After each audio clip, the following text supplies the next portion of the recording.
రాష్ట్ర వ్యాప్తంగా ఎండలు రోజు రోజుకు మండిపోతున్నాయి. భానుడి ప్రతాపానికి ప్రజానికి అల్లాడుతూ ఉన్నారు. ఉదయం 11 గంటలు దాటిన తర్వాత బయటికి రావాలంటేనే భయపడాల్సిన పరిస్థితి ఏర్పడుతూ ఉంది.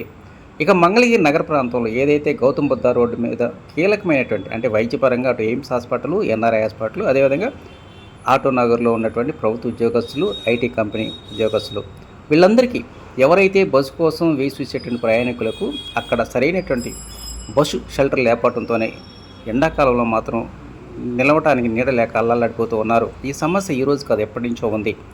మంగళగిరి ఆటో నగర్లో అనేక ఐటీ కంపెనీలు ఉన్నాయి. ఈ ఐటీ కంపెనీలో వేలాది మంది ఉద్యోగస్తులు పనులు చేస్తుంటారు. అదేవిధంగా దాని ప్రక్కనే ప్రభుత్వ ఉద్యోగస్తులు వందల సంఖ్యలో ఉన్నారు. కొంచెం ముందుకు వెళ్ళినట్లయితే ఎన్ఆర్ఐ హాస్పిటల్. ఈ ఎన్ఆర్ఐ హాస్పిటల్కు నిత్యం సుదూర ప్రాంతాల నుంచి వందలాది మంది పేషెంట్లు వైద్య సేవల కోసం వస్తూ ఉంటారు. ఉదయం సమయంలో కానీ సాయంత్రం సమయంలో కానీ బయటకు వచ్చినప్పుడు బస్సు కోసం నిరీక్షించేటప్పుడు బస్సు ఎప్పుడు వస్తుందో తెలియదు.